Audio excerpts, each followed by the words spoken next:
What is up, ghouls, gamers, and goblins? PotatoBagel here. Welcome back to another highlight about Crystal Mirror. For first-time viewers or long-time forgetters, Pokemon Crystal Mirror is a ROM hack I'm making that makes the original Crystal version much more competent and balanced, while also enabling players to make the most out of any and all aspects of the game. I recommend you check out the playlist or whichever videos interest you. If you happen to like my ideas or are generally interested in this ROM hack, be sure to click that subscribe button and the notification bell. Now, back to the main topic.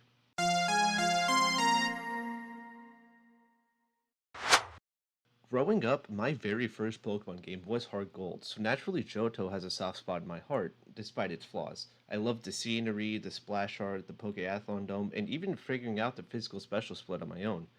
But the one thing I never realized you could do was fight the rival in Mount Moon. Because of that, I never got the satisfaction of fighting with Silver in the Dragon's Den, or at the Indigo League and being able to see his fully evolved Crobat that his story was leading up towards. Surely I can't be the only one that never got to experience this, right? Oh, and speaking of story beats, did anybody else notice how much of a glow up Team Rocket got? Like, seriously, named executives with custom sprites, a few extra interactions, and even an event that was completely unused outside of Japan, which actually wrapped up the story quite nicely? The same story that involves the rival as well, might I add? Yeah, so this video is going over the rival in Team Rocket. It's weird to say that there'll be spoilers, but some new content was added, so if you don't like spoilers, be warned. So, the rival, Silver. I like him. Depending on the time of the month, the Pokemon community may not agree with me, but I don't care. He serves as an antithesis to the idea of friendship, one of the new mechanics introduced this generation, while also being involved in the evil team plot through personal connection instead of the usual circumstantial. I think his role and overall narrative were well executed. However, his own character growth was not. Looking at his dialogue, Silver has this epiphany in the Goldenrod Underground during the Rocket Takeover. Yet, the fight after that in Victory Road, he doesn't acknowledge that at all. He quite literally says, I'm not like I was before, despite being exactly like he was before. I changed that. During the time it takes a player to beat Archer, fight Claire, and work their way up to Victory Road, Silver is elsewhere, racking his brain out over what to do. In a moment like that, when you're at your lowest, who else would be there for you other than the Pokemon that have always been there? It's in a moment like this that would cause his Golbat to evolve into a Crobat. And it's because of a moment like that, Silver will hunt you down, chase after you, do whatever it takes to prove himself to you, like some other rivals do, and this allows me to perfectly segue into how his team will change.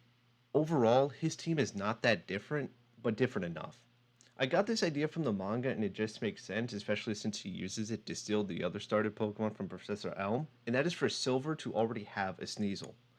This does give the player more experience early on, but as a result, the first fight will give less money.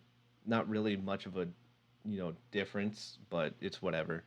Zubat, Sneasel, and the starter serve as the main core of Silver's team from a narrative standpoint, allowing the last three slots of his team to be more diverse. However, given that the starter itself is the only thing that changes in the base game, team member number 4 should still be a consistent choice, giving an even split of consistent and variable Pokemon, which is why Magneton is staying on the squad. He has this on his team starting in Ecruteak City, and while I don't quite get his decision for it from a narrative standpoint, I'm not going to complain. Team member number 5 is going to change depending on your starter, and I'm quite surprised Silver didn't use these Pokemon already. Debuting in the Goldenrod Underground are Donphan, Granbull, and Ursaring. These are fierce, Johto native Pokemon that all have pre-evolutions considered to be cute. This explains why they were added later, as the cute pre-evolved forms will probably not be considered strong, making Silver overlook them. The last member of Silver's team is partially a returning member. Alakazam and Gengar were members of Silver's original team, but they were trade evolutions, and it was weird for him to have access to them if he was going to be a stuck-up emo loser. I brought them back in along with Machamp to serve as another narrative clue towards Silver's character growth.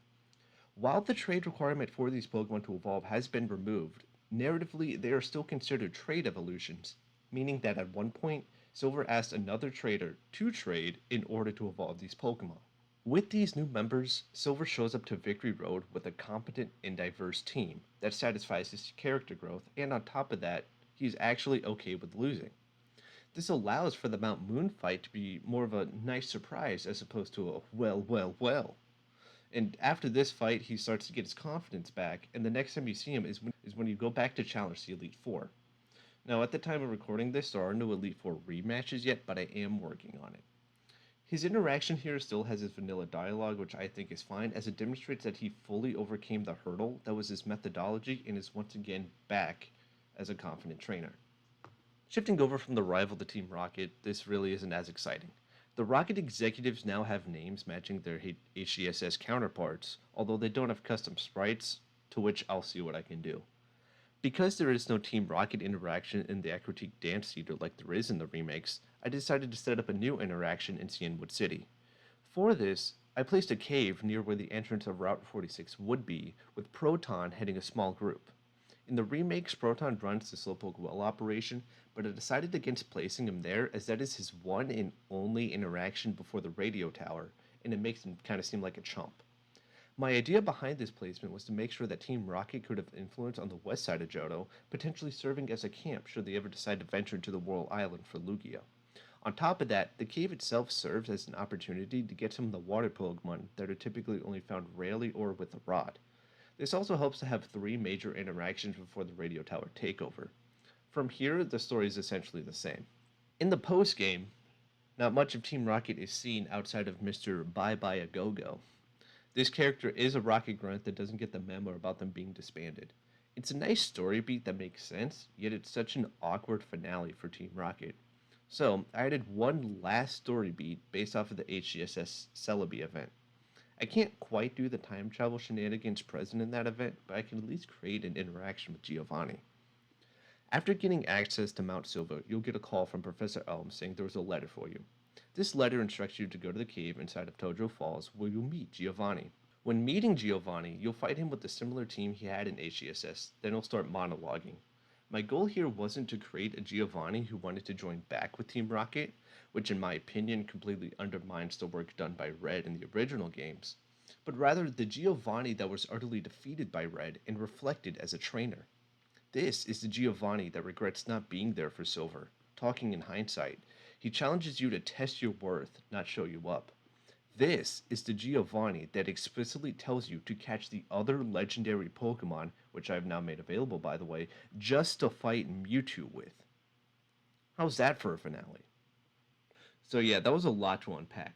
Yes, I added in the legendary Pokemon from Kanto that weren't available. These are available after getting access to Mount Silver. To be completely honest, this interaction with Giovanni is entirely optional. You get the phone call, which is mandatory, but you can go straight to Cerulean Cave if you want to. Mew is also available, located within a hidden grotto. That's all I'll say about that. Moltres is in Mount Silver, Zapdos is at the power plant, and Articuno is in Ice Path because the Seafoam Islands outside of the Cinnabar Gym don't really exist. That's it. That's the story. The only story that ever existed in Johto involved the rival in Team Rocket. As usual, if you guys have suggestions about how we can improve these ideas, let me know in the comments. There's been a lot of positive feedback recently, especially talking about the type changes, and some negative, mostly towards the gym leaders. Personally, I don't really care, that's to be expected. This ROM hack is to challenge myself and create the experience that I want out of Pokemon Crystal. Between Crystal Legacy and Polished Crystal, there's a bajillion different ROM hacks that fits everyone's interests. At the end of the day, I'm glad people watch these videos and respond. So, thank you. And as always, stay frothy.